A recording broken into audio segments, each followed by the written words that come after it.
The agriculture sector remains one of the most important sources of revenues, both for the country and the rural population of Sri Lanka. Yet over the last 40 years, contribution to the GDP from agriculture has been on a steady decline. Part of the reason for the low productivity is the role of men and women in agriculture. Although nearly an equal percentage of women and men work in agriculture in Sri Lanka, a huge gender gap prevails. Prevailing gender stereotyping and discrimination often mean that women face an excessive work burden and that much of their labor remains unskilled, unpaid and unrecognized. Female paid agriculture laborers get less than their male counterparts receive, often due to the fact that they are less skilled.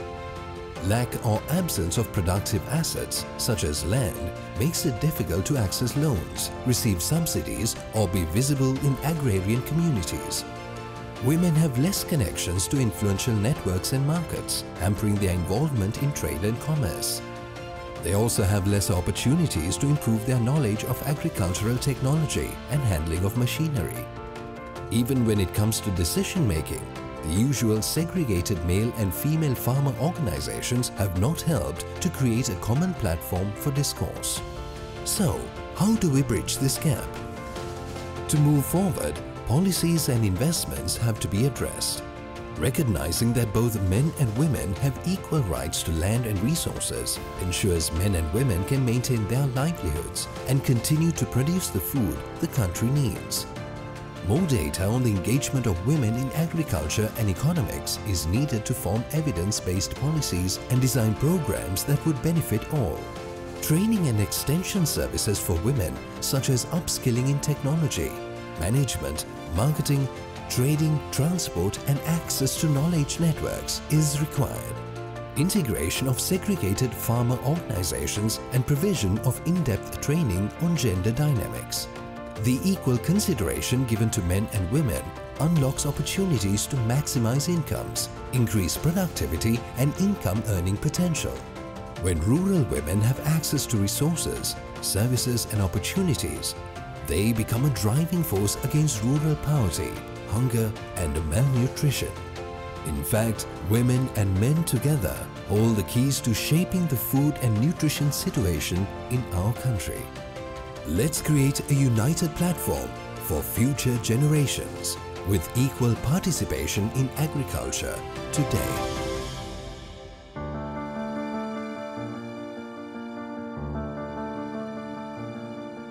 A very good evening and welcome to Biz1st Review 360.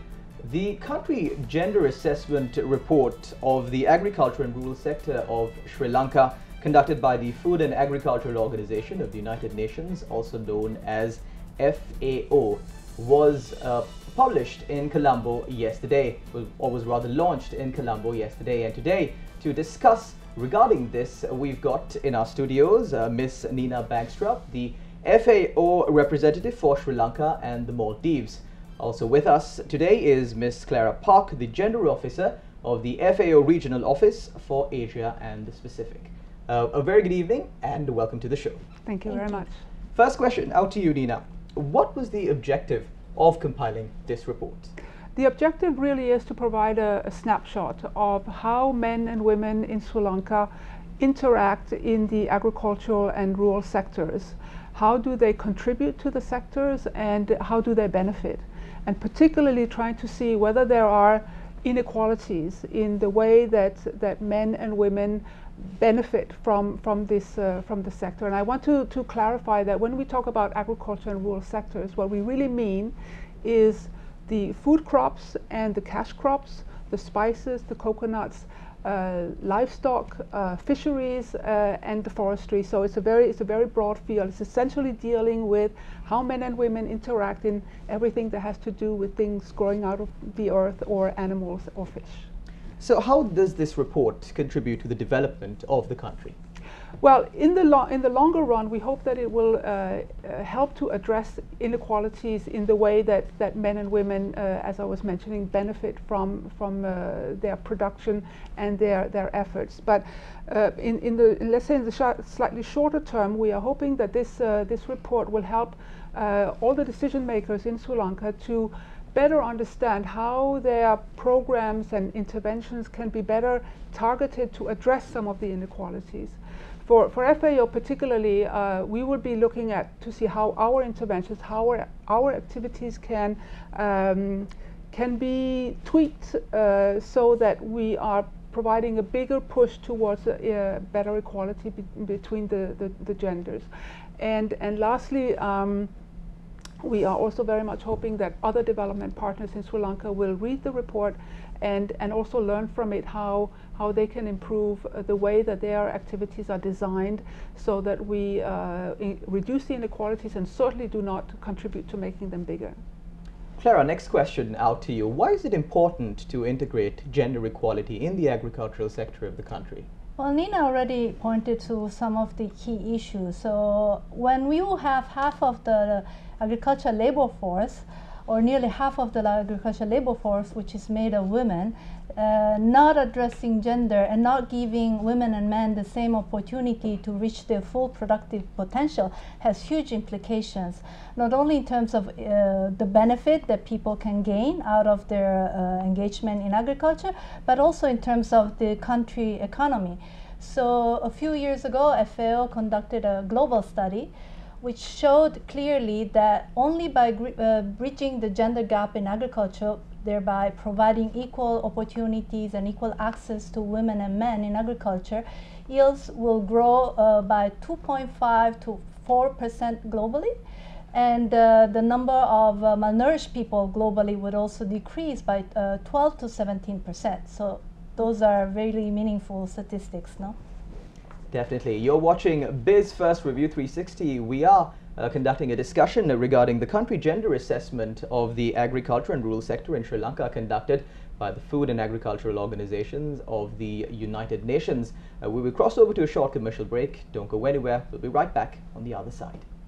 Welcome back. You're watching Biz1st Review 360. Now, we are in discussion regarding the report on the country gender assessment of the agricultural and rural sector of Sri Lanka, conducted by the Food and Agriculture Organization of the United Nations, also known as FAO. Getting back to our discussion, ladies, Nina, I'd like to ask you, what are the main gender gaps here in Sri Lanka? Thank you for that question. Yes, indeed, the assessment has shown that there are four main gaps. The first I would mention is the access that women have to productive resources, in particular land. Land is kind of the opening for many other resources, including credit, including water, technical advice from extension officers, and very many other productive assets are conditioned upon having a title, a deed to land, and many women in Sri Lanka do not have a deed to the land that they are actually cultivating. So this is a very major gap. Another gap is that women tend to be unskilled.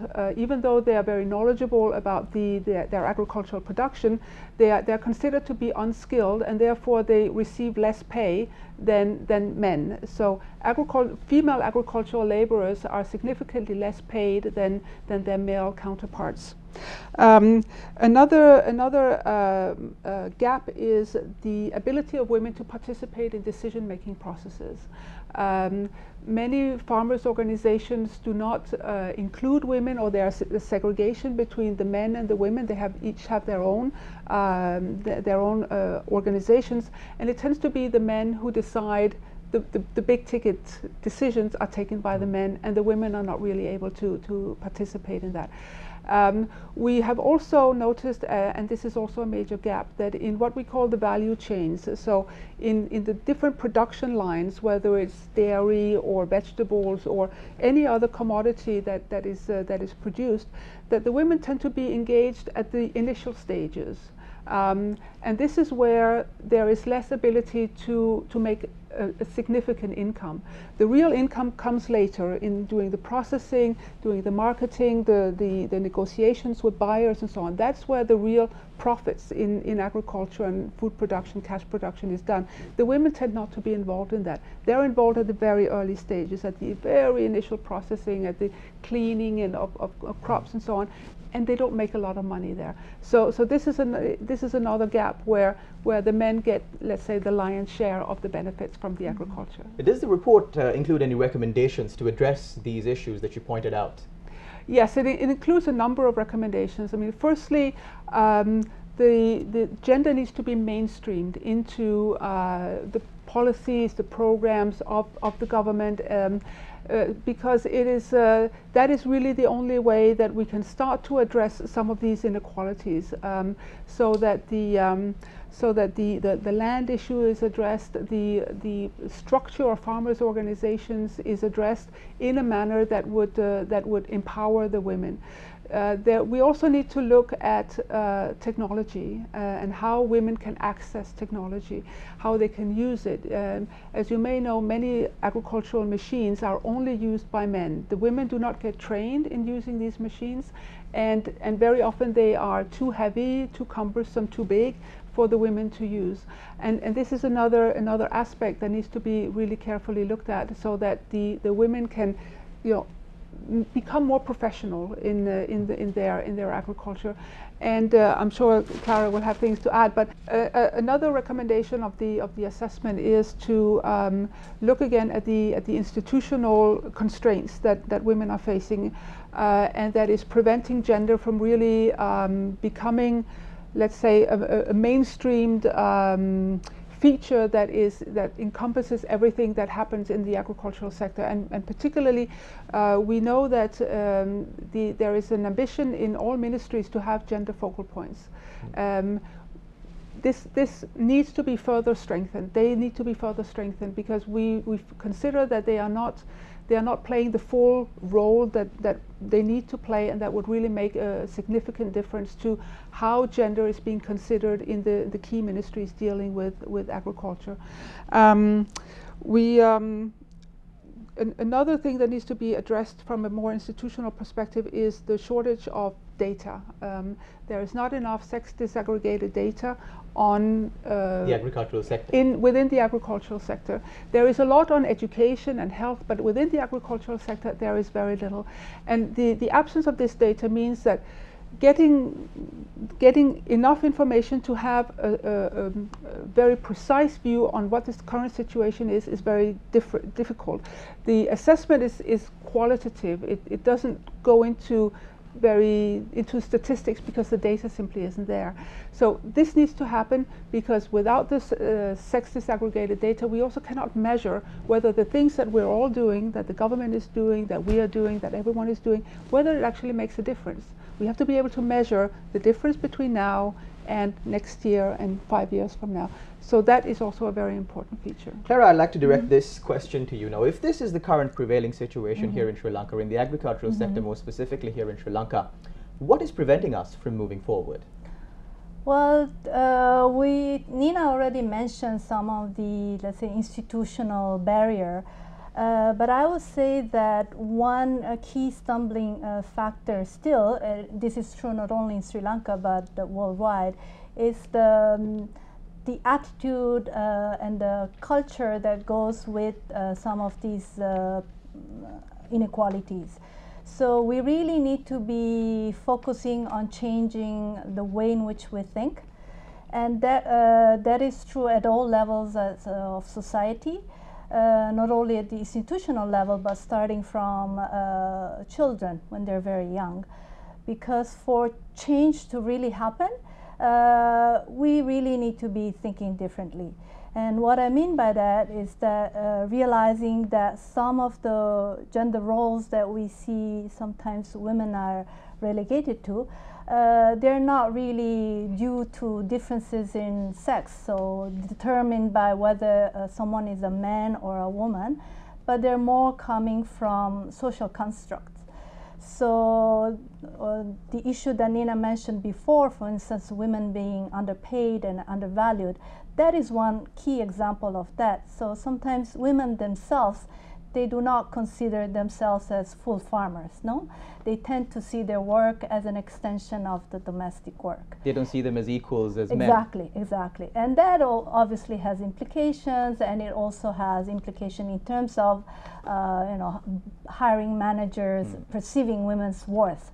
So we really need to change more society broadly and really be thinking out of the box. And in order to do this, we also need very high political will. We have overarching framework, the SDGs, that tells us, that commits all of us to really leaving no one behind. We have an SDG 5, which focuses on women's and girls' empowerment. So I think we have all the instruments and also the will to get there. So we really have a lot of work to do.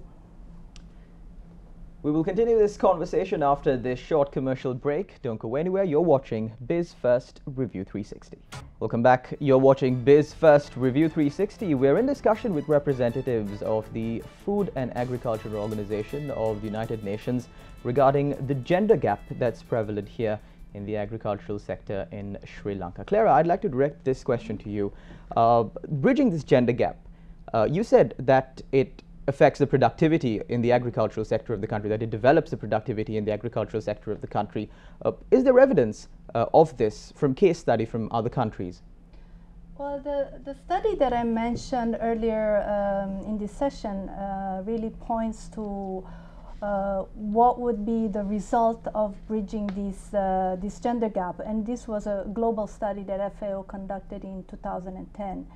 But we also have evidence across the region that government are really picking up on the importance of enabling women and men farmers in the same way. Because maybe we all know that this region is in transition, that many countries are transitioning towards middle-income country, and agriculture is losing its share to the GDP. But at the same time, we also know that many countries in this region are still predominantly farming communities, made of farming communities, and that even if the value of the agriculture sector is not completely captured in the GDP, actually in reality farming sector is really important to the livelihoods of many people. And we tend to think of rural communities, local communities as homogeneous groups, but they're not. So it's really important to go beyond our own assumptions and really look at who is doing what and who is benefiting from the kind of policies and intervention that we put in place. Nina already mentioned that at the beginning, but I would also want to say that increasingly in many countries governments are really highlighting the importance of empowering women in agriculture. For instance, we in our last regional Asia Pacific regional conference, all the ministries of agriculture of this region really highlighted women's empowerment in agriculture value chains and agribusiness as one key priority for this region. So there you have your answer, I think. Okay, Clara, compared to other countries, do you believe that the policies and programs in place in Sri Lanka to bridge this gender gap is sufficient? It's hard to say. I mean, I don't want to compare countries. It's also difficult because each country is different, they have their own specific problems. Yes, exactly. But I would say that Sri Lanka has done some work already. Nina mentioned, for instance, this network of gender focal points that has been established. So I think steps have been taken. We've been also very active engaging with different ministries in Sri Lanka, training government officials at different levels. So there is certainly interest and commitment. We just need to step it up. So, in your perspective, what are the steps that could be taken to bridge this gap and to increase the participation of women in the agricultural sector, or better yet, give them more recognition in the agricultural sector? There are many different things that we could do. First of all, of course, as it was mentioned earlier, we really need to be ensuring that gender is mainstreamed in all the sectoral policies that pertain to the agriculture sector, and that that goes with a financial commitment. So budgets needs to be allocated for that. So that is just doesn't stay on paper, but it actually gets implemented. That also needs to go with sensitization of government officials and different stakeholders at different levels, and also improving also the different platforms that see government, civil society, and also the private sector engaging together in this fight. Nina, for instance, mentioned the issue of machineries, and there the private sector is really key, because it's not enough to give machines to women. We want to ensure that the machines are designed from the onset to be friendly to women.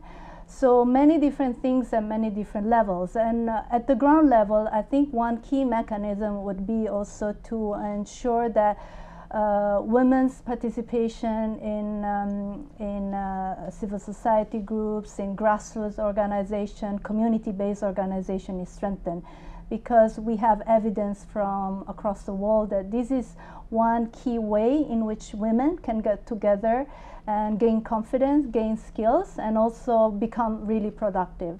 Nina, now that this report has been published and these problems have been brought to the attention of the relevant authorities, what then is the way forward? Now we need to build on the momentum. Now we need to build on the buzz that is beginning to be created about gender issues in the agricultural sector.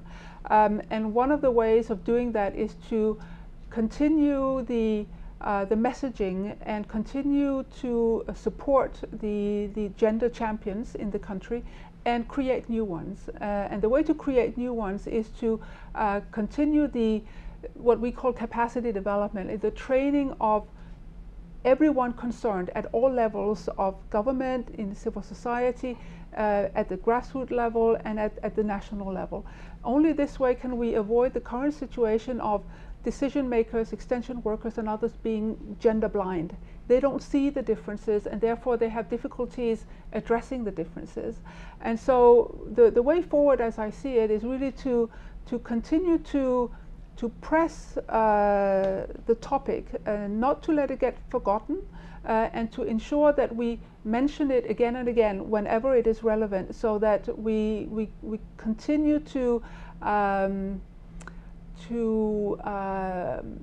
how should I say, to message that without involving women in agriculture, you perpetuate the poverty in the rural areas, you perpetuate the relative higher level of poverty amongst women than amongst men, and that the full potential about the agricultural sector in this country, which is huge, that can really be that it's not being tapped into. It is not being fully tapped into when half of the population in the rural areas are not being recognized and considered as worthy actors and powerful actors.